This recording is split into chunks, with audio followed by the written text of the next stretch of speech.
어떤 교회에서 목사님이 설교를 하는 가운데 성도들에게 질문을 하기를, 여러분들은 오늘 밤 이 세상을 떠나면 천국에 들어갈 확신이 있으십니까? 하고 이렇게 질문을 하셨대요. 그러면서 그런 확신이 있는 분들은 오늘 밤 이 세상을 떠나더라도 천국에 들어갈 확신이 있으신 분들은 손을 한번 들어보세요 하고 그렇게 하니까 한 3분의 1 정도가 손을 들었답니다. 근데 그때 목사님께서 더 큰 소리로 정말로 확신이 있으십니까? 그러니까 몇 사람이 손을 내리더래요. 많은 사람들이 신앙생활을 하면서 이러한 구원의 확신이 없는 분들이 많이 있어요. 구원을 받은 분들 가운데서도 그런 확신이 없는 분들이 있어요. 물론 구원을 못 받은 분들은 그런 확신이 없는 게 너무나도 당연한 일이고, 또 어떤 경우에는 구원을 못 받았는데 또 확신이 있는 사람들이 있어요. 그런 사람들은 더 큰일 날 사람입니다. 우리가 가끔 10,000원 비행기에 승객이 가득 찬, 꽉 찬 그 비행기를 우리가 타게 되면 이제 탑승 수속이 다 끝나고 이제 사람들이 다 자리에 앉았는데 그 탑승구 그 입구에 몇몇 사람들이 이제 서성거리고 있는 것을 보게 됩니다. 거기서 서성거리고 있는 사람들은 세 종류의 사람들이에요. 첫 번째 종류의 사람은 어떤 사람들이냐면 티켓을 가지고 있고 이미 좌석 배정을 받은 사람들입니다. 이 사람들은 자리에 앉아 있다가 다른 사람들 다 비행기 안으로 들어간 후에 여유롭게 이제 사람이 없을 때 들어가는 그런 사람들이에요. 두 번째 종류의 사람들은 어떤 사람들이냐면 티켓은 가지고 있는데 좌석 배정을 못 받은 사람들입니다. 그런 사람들도 있어요. 스탠바이 해가지고 혹시 좌석이 나면 탈 사람들, 이런 사람들도 있습니다. 세 번째 종류의 사람들은 어떤 사람들일까요? 이 사람들은 아예 티켓이 없는 사람들입니다. 이런 사람들 혹시나 하고 또 거기에 서 있는 사람들도 있어요. 이것을 우리가 구원과 연관시켜서 우리가 생각해 본다면 이제 첫 번째 종류의 사람들은 티켓도 있고 좌석 배정도 받은 사람들입니다. 이런 사람들 어떤 사람들이냐면은 구원을 받았고 그리고 구원의 확신도 있는 그러한 사람들이에요. 그리고 두 번째 종류의 사람들은 어떤 사람들입니까? 티켓은 있는데 아직 좌석 배정을 못 받은 사람들. 이 사람들 어떤 사람들이냐면은 구원은 받았는데 구원의 확신이 없는 사람들, 이런 사람들이에요. 세 번째 종류의 사람들은 어떤 사람들입니까? 아예 티켓이 없는 사람들이에요. 이 사람들은 아직 구원 못 받은 사람들입니다. 이렇게 셋으로 나눠서 볼 수가 있습니다. 그렇기 때문에 구원 못 받은 사람들은 무엇보다 더 빨리 구원을 받아야 할 것입니다. 그리고 구원을 받았는데 구원의 확신을 갖지 못한 사람들은 또 구원의 확신을 가져야 할 것입니다. 오늘은 이 두 가지 포괄적으로 제가 말씀을 드리려고 합니다. 우리가 구원의 확신을 갖지 못하게 되면 영적 전쟁에서 승리할 수가 없어요. 왜냐하면 내가 이쪽 편인지 저쪽 편인지 그것이 불확실하게 되면 어떻게 전쟁을 하겠습니까? 내가 하나님 편에 속했는지 마귀 사탄 편에 속하여 있는지 이게 확실하지 않으면 어떻게 영적 전쟁에서 승리할 수가 있겠습니까? 에베소서 6장에 보면은 그 영적 전쟁에 대한 말씀이 있죠. 거기에 하나님의 전신갑주, 하나님께서 우리에게 영적인 무기를 주셨는데 그게 하나님의 전신갑주입니다. 거기에 보면 첫 번째로 나오는 것이 구원의 투구입니다. 구원의 투구.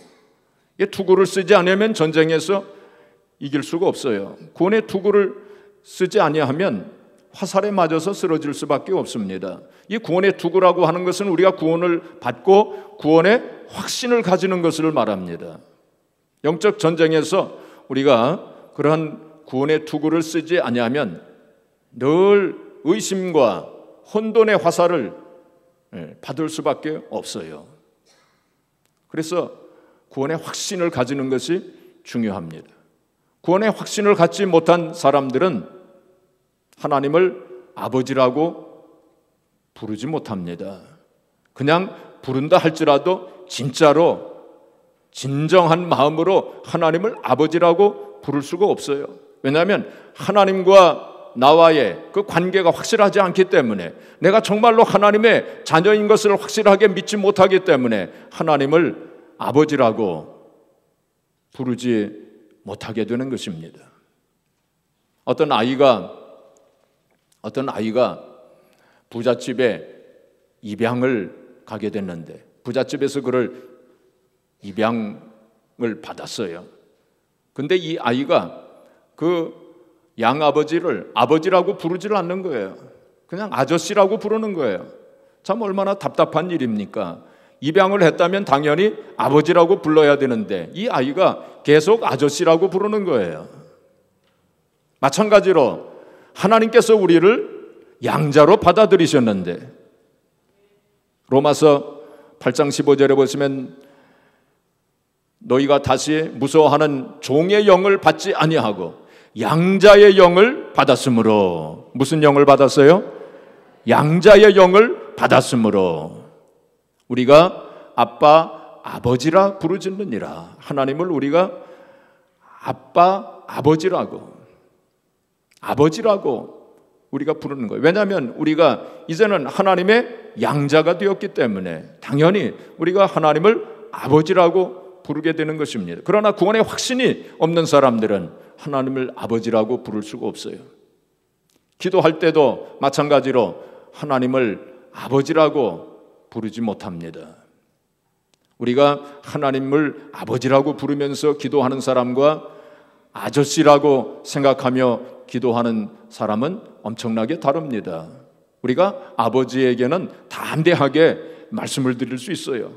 어떤 때는 때를 쓰면서 아버지에게 쪼르며 기도할 수 있습니다. 그러나 아저씨에게 우리가 뭘 얘기할 때는 조심스럽게 부탁할 수밖에 없는 거예요. 그렇기 때문에 구원의 확신을 가진 자와 구원의 확신을 갖지 못한 자가 기도하는 모습도 다른 것입니다. 여러분들은 어떠합니까? 여러분들은 기도할 때 어떻게 기도하십니까? 한번 살펴보세요. 우리가 구원의 확신을 갖지 못하게 되면 하나님과의 올바른 관계가 이루어지지 않기 때문에 하나님께서 주시는 능력과 축복을 받아들이지 못합니다. 하나님께서 우리에게 주시는 기쁨과 그리고 평강을 맛보지 못하게 됩니다. 늘 하나님과 나와의 그 관계가 불확실하기 때문에 마음속에 늘 의심이 생기게 되고 영적인 혼돈 속에서 그리고 쉽게 낙심하고 좌절하면서 그렇게 살 수밖에 없는 것입니다. 사랑하는 성도 여러분, 여러분들은 어떠합니까? 여러분들은 그런 구원의 확신이 있으셔요? 여러분들은 오늘 밤이라도 이 세상을 떠났으면 천국에 들어갈 확신이 있으십니까? 여러분들은 한 사람도 빠짐없이 그러한 확신 가운데 사시기를 주님의 이름으로 축복합니다. 그러면 사람들이 왜 이러한 구원의 확신을 갖지 못할까요? 신앙생활을 오래 한 사람들 가운데서도 혹은 교회의 직분을 받은 사람들 가운데서도 혹은 교회 일을 많이 하는 사람들 가운데서도 이 구원의 확신이 없는 사람들이 있습니다. 왜 그럴까요? 왜 그런 구원의 확신을 갖지 못할까요? 그것은 사람들에게 고질적인 병이 하나 있기 때문에 그렇습니다. 그건 무슨 병이냐면은 무엇을 받기 위해서는, 무엇을 얻기 위해서는 반드시 뭔가 주어야 한다고 하는 그런 고정관념이 있기 때문에 그런 것입니다. 사실 우리가 맥도날드에 가서 빅맥 하나를 얻는 것도 값을 치러야 그걸 받지 않습니까? 우리가 영화를 보기 위해서 극장에 간다면 반드시 입장료를 내야만 들어갈 수 있지 않습니까? 그런데 하물며 천국에 들어가는데 입장료 없이, 우리가 영생을 얻는데 아무 대가 없이 우리가 그것을 받는다면 그걸 잘 이해가 되지 않는 것입니다. 그래서 마음속에 뭔가 좀 해야 되는 것 같고, 뭔가 대가를 지불해야 되는 것 같고, 그런 생각에 사로잡혀 있기 때문에 이러한 구원의 확신을 갖지 못하는 것입니다. 뭔가 행위가 있어야 되고 공로가 있어야 되고 자격이 있어야 되는 것으로 우리가 생각하고 있기 때문입니다. 그래서 우리가 신앙생활을 하면서 좀 내가 신앙생활을 잘못하는 것 같으면 하나님께서 나를 떠나신 것 같고 내가 구원을 받지 못한 것 같은 그러한 느낌을 받게 되는 것입니다. 그러나 성경은 우리에게 그렇게 말씀하시고 있지 않습니다. 우리 성경을 한 군데 보겠습니다. 에베소서 2장 8절 9절을 한번 같이 보겠습니다. 에베소서 2장 8절 9절 우리 같이 봉독해 보겠습니다. 너희는 그 은혜에 의하여 믿음으로 말미암아 구원을 받았으니 이것은 너희에게서 난 것이 아니요 하나님의 선물이라. 행위에서 난 것이 아니니 이는 누구든지 자랑하지 못하게 함이라. 우리가 많이 알고 있는 말씀입니다. 이 말씀 가운데 보면 너희가 그 은혜를 인하여 믿음으로 말미암아 구원을 얻었나니 이것이 너희에게서 난 것이요 아니요 하나님의 뭐라고요? 선물이라고. 구원을 받는 것이 선물이라고 그 말씀했습니다. 여기서 선물이라고 하는 것은 내가 아무것도 한 것이 없는데 대가 없이 우리가 그냥 받는 것, 그게 선물이라는 거예요. 바로 우리의 구원은 그렇게 주어지는 것이라고. 행위로 말미암지 않는다고 했습니다. 행위로 구원을 받는 것이 아니라고 성경은 분명히 말씀하고 있는 것입니다. 그렇다고 해서 우리가 행위를 아무렇게나 해도 괜찮다고 하는 그러한 말씀은 아닙니다. 우리가 구원을 행위로 받는 것은 아니지만은 우리가 구원받은 후에 하나님의 자녀가 되었다면 하나님의 자녀답게 우리가 살아야 되고 우리가 주님을 닮아가는 것이 당연한 일입니다. 그렇기 때문에 행위가 중요합니다. 그리고 또한 축복과 상급은 행위로 말미암는 것이기 때문에 또한 행위가 중요한 것입니다. 그러나 구원은 믿음으로 얻는다고 하는 이 사실은 변함이 없는 영원한 진리인 것입니다. 오늘 본문에 나오는 니고데모는 바로 이러한 구원의 확신이 없었던 사람이었습니다. 이 니고데모는 유대인의 지도자였습니다. 그리고 산헤드린의 멤버였습니다. 지금으로 말하면 국회의원이었습니다. 그리고 또 바리새인이었습니다.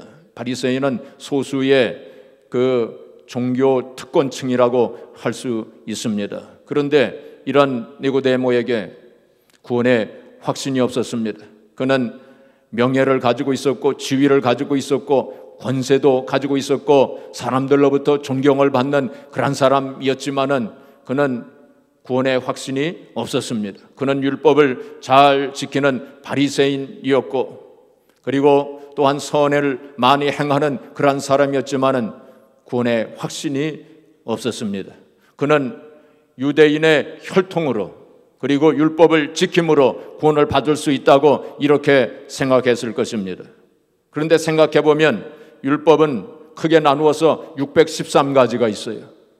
그 613가지를 또 잘 지키기 위해서 여러 가지로 세세하게 규정을 다 해놓았습니다.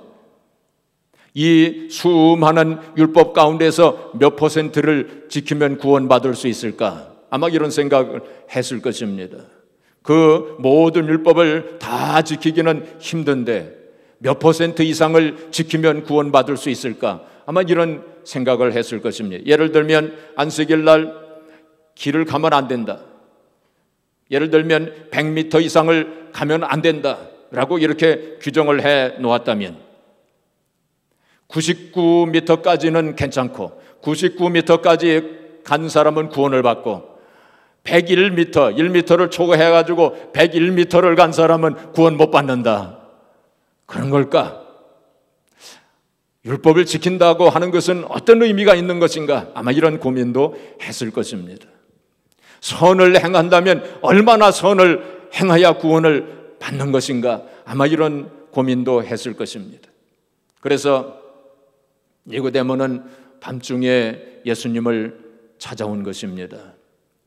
며칠 동안 예수님의 행적과 그리고 예수님의 말씀을 이렇게 살펴보니까 이 예수님은 보통 사람이 아니시구나, 이런 생각을 했을 것입니다. 그래서 자기의 고민을 안고 이 예수님을 니고데모는 찾아왔던 것입니다. 그때 예수님께서 그 니고데모의 심중을 간파하시고 대뜸 말씀하시기를, 뭐라고 말씀하시냐면 3절에 말씀을 하시기를, 사람이 거듭나지 아니하면 하늘나라를 볼 수 없느니라 하고 주님께서 그렇게 말씀을 하십니다.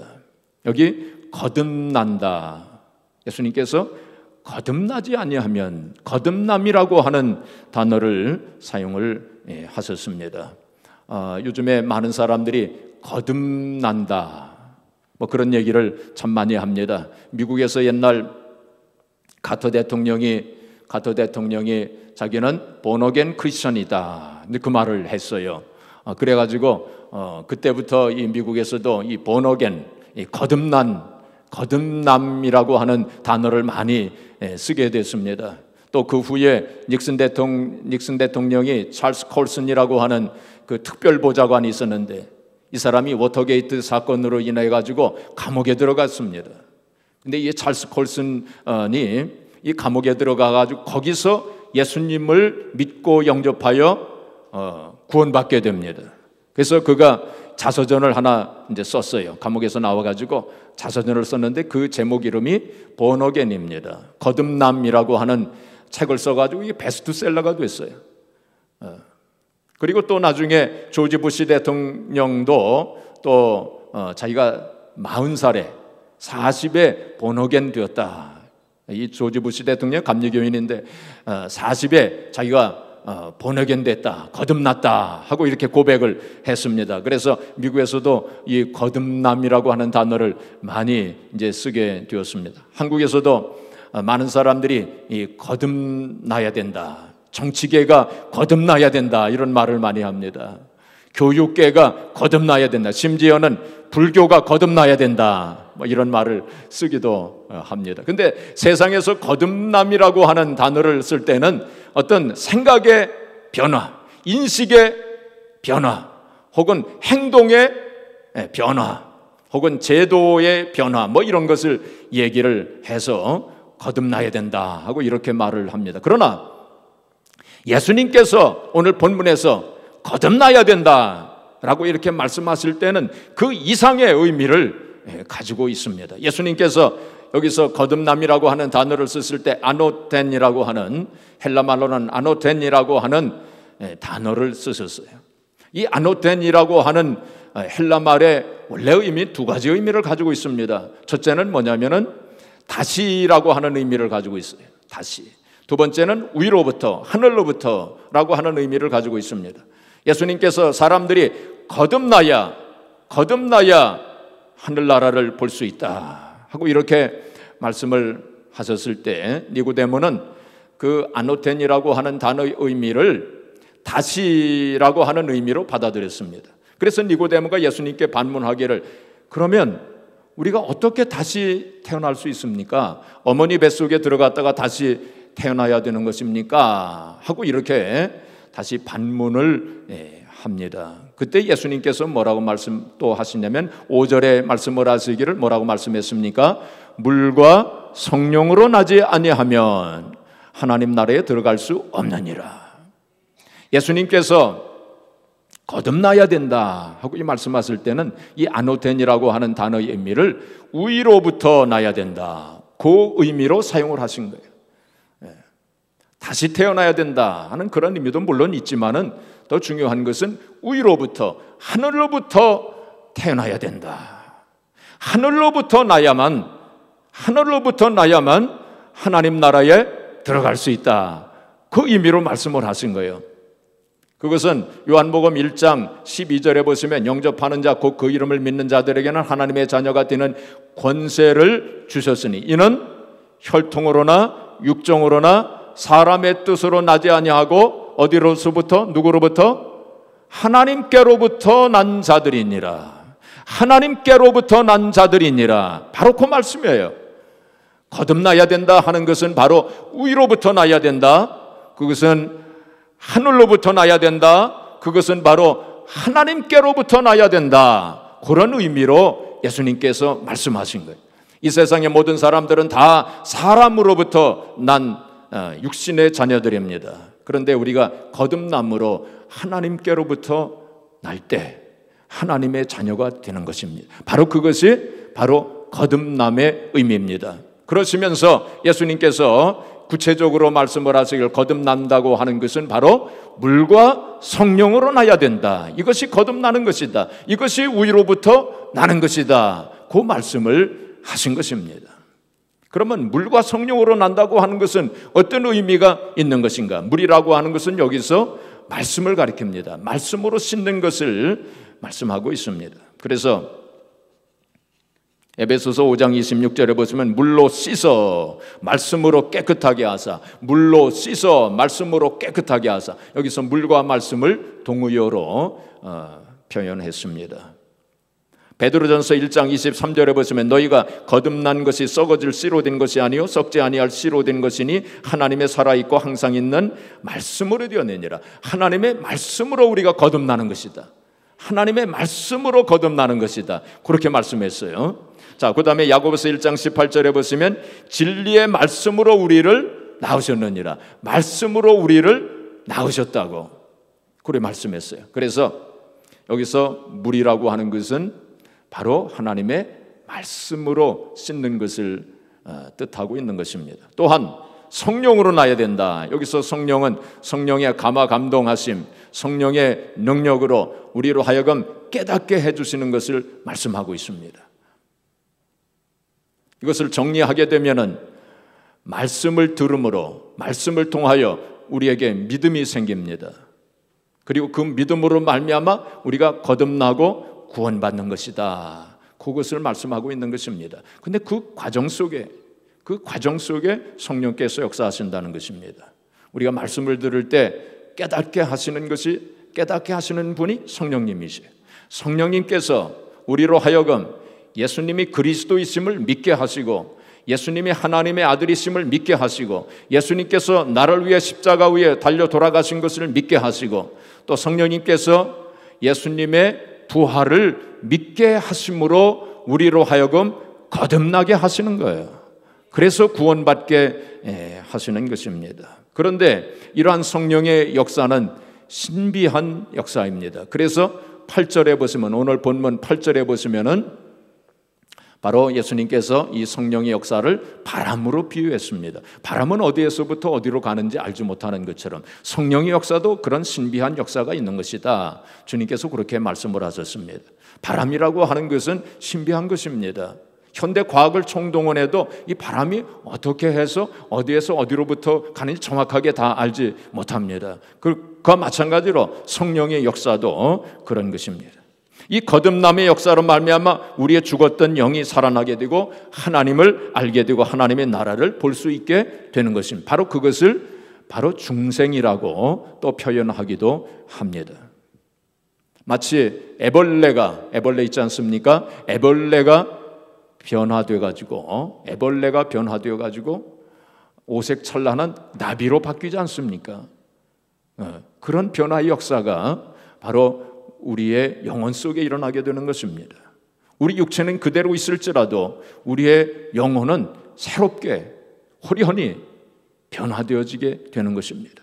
그래서 고린도후서 5장 17절에 누구든지 그리스도 안에 있으면 새로운 피조물이라 이전 것은 지나갔으니 보라 새 것이 되었도다. 할렐루야. 바로 우리에게 그런 변화 역사가 일어나게 되는 거예요. 그게 바로 거듭남의 역사인 것입니다. 오늘 예수님의 이 말씀을 듣고 니고데모가 거듭남의 체험을 했는지 그것은 우리가 확실히 알 수 없어요. 나중에 예수님께서 십자가 위에서 돌아가신 후에 니고데모가 담대하게 예수님의 그 시신을 가져다가 장사 지낸 것을 보면은 이 니고데모가 예수님을 믿음으로 구원 받았을 것이라고 그렇게 추정을 하긴 하지만은 우리가 확실한 것을 알 수가 없습니다. 더 중요한 것은 니고데모가 구원 받았느냐 구원 못 받았느냐 하는 그것보다 더 중요한 것은 내가 구원 받았느냐 내가 거듭났느냐 하는 그것이 중요한 것입니다. 사랑하는 성도 여러분, 여러분의 심령을 살펴보시면서 나는 과연 거듭났는가 하는 그런 질문을 솔직하게 한번 해보시기를 바랍니다. 제가 지난 주일날 그 고린도후서 13장 5절 말씀을 인용을 했습니다. 너희가 믿음 안에 있는가? 너희 자신을 시험하고 너희 자신을 확증하라 그랬어요. 너희가 믿음 안에 있는가? 너희 자신을 시험해 보라고. 그래서 너희 자신을 확증하라고. 예수 그리스도께서 너희 안에 계신 것을 너희가 스스로 알지 못하느냐? 그렇지 않으면 너희가 버림받은 자니라. 우리 안에 예수님이 계신 것을 내가 스스로 확실하게 알지 못하느냐? 그렇다면 너는 버린 자니라, 버림받은 자니라. 그렇게 말씀을 했어요. 그렇기 때문에 우리의 심령 속에 솔직하게 자문을 해봐야 돼요. 정말로 내가 믿음 안에 있는가? 내가 믿음으로 구원 받았는가? 내가 거듭났는가? 그걸 한번 솔직하게 살펴보셔야 돼요. 시험하고 확증하라고 성경은 말씀하고 있습니다. 자, 그렇다면 내가 참으로 구원받은 사람인가? 내가 거듭난 사람인가? 어떻게 알 수 있는가? 제가 오늘 서너 가지 간단하게 우리가 좀 살펴볼 수 있는 그 기준을 좀 말씀을 드리고 마치겠습니다. 첫 번째로 여러분들의 심령 속에 한번 살펴보세요. 정말로 예수님이 그리스도이심이 믿어지는가? 한번 살펴보세요. 예수님이 하나님의 아들이심이 믿어지는가? 예수님께서 나를 위해 십자가에 달려 돌아가신 그 사실이 믿어지는가?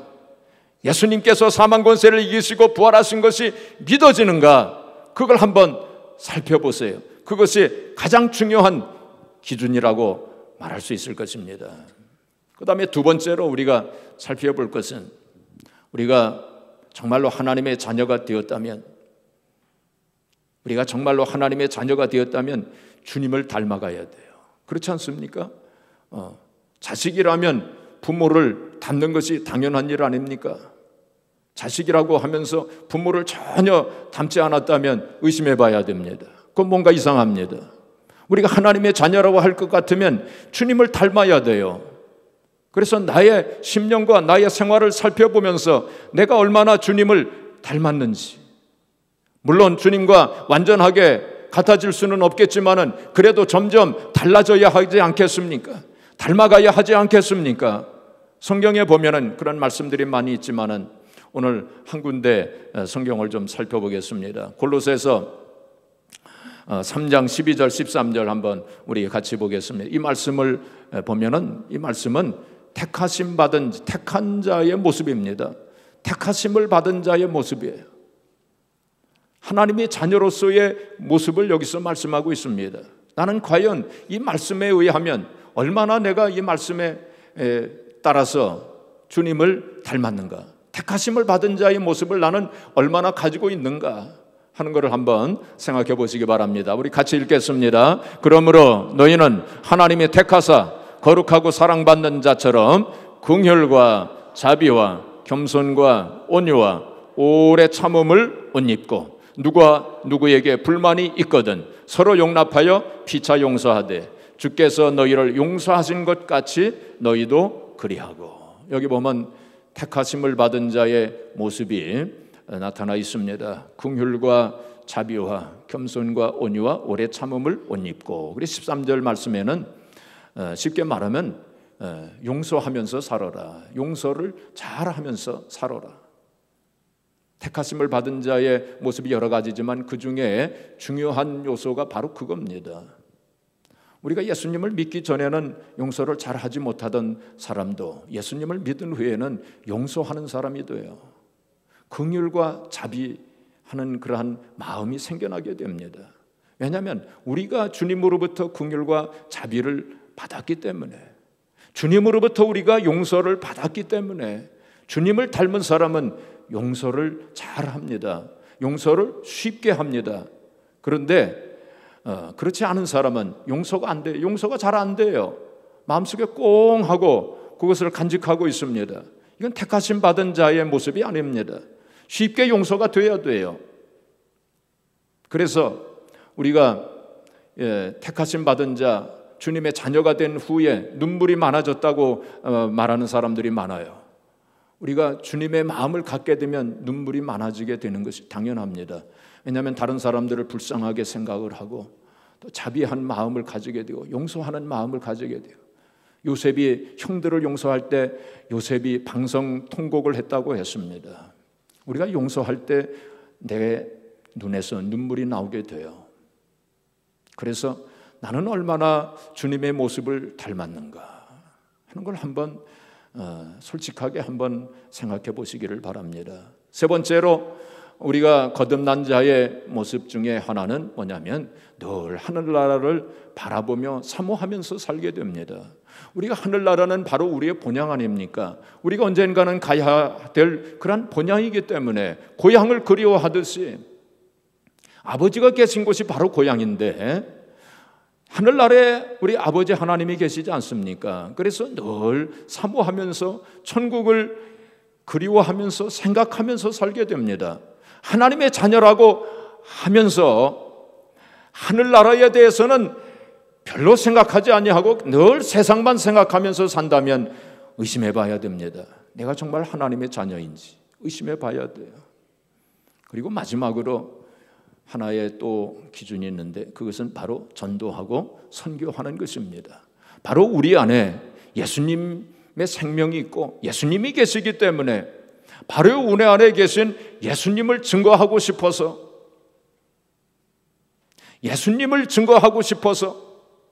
그래서 전도하고 선교하는데 열심을 낼 수밖에 없다는 것입니다.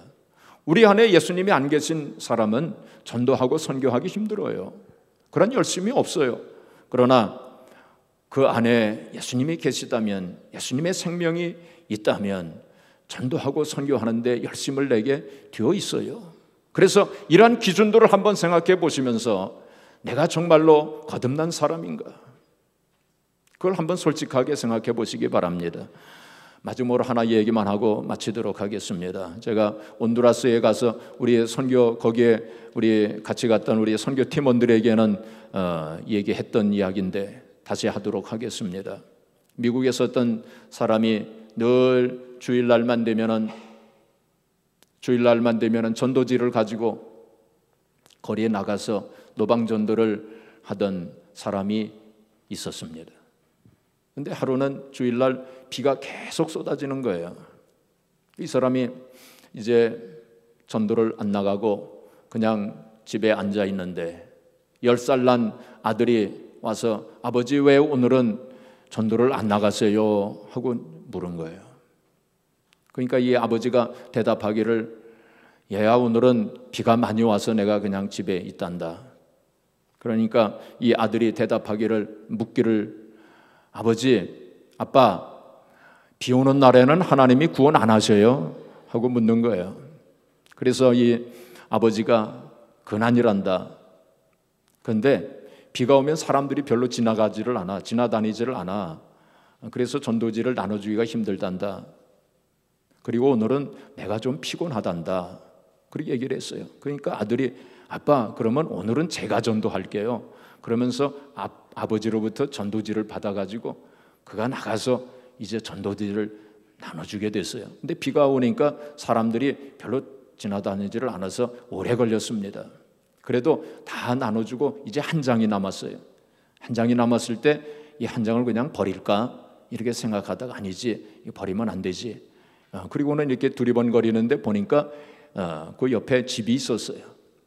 그래서 저 집에 가서 이 전도지를 줘야 되겠다 그렇게 생각하고 가서 문을 두드렸습니다. 문을 두드리니까 어떤 아주머니 한 분이 나오시는 거예요.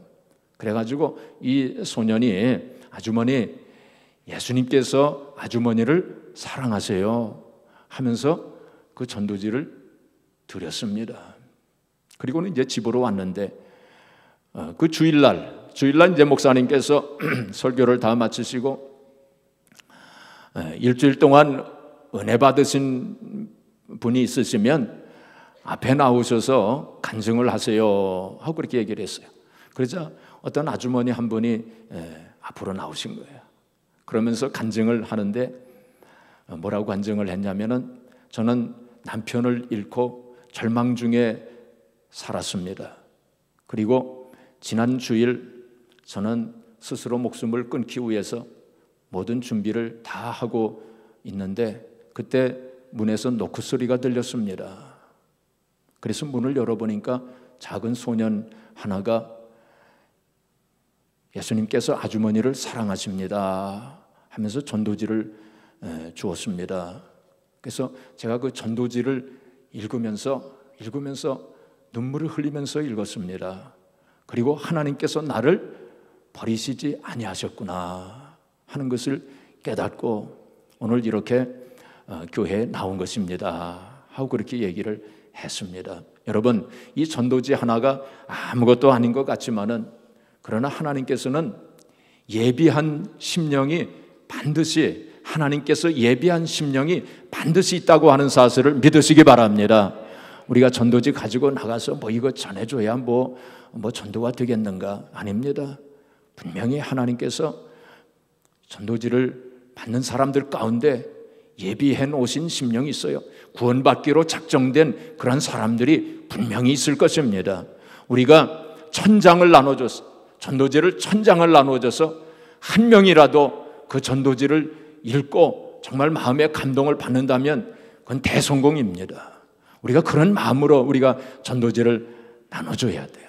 그래서 한국 사람만 생각하지 말고 우리가 모든 인종들에게 우리가 전도지를 나눠주고 할 수 있는 대로 최선을 다해서 우리가 전도해야 될 것입니다. 사랑하는 성도 여러분, 이제 말씀을 마치겠습니다. 사랑하는 성도 여러분, 우리가 신앙생활을 하면서 정말 이렇게 교회 왔다 갔다 하고 신앙생활 열심히 하는데 오늘 구원을 못 받았다면 얼마나 억울한 일입니까?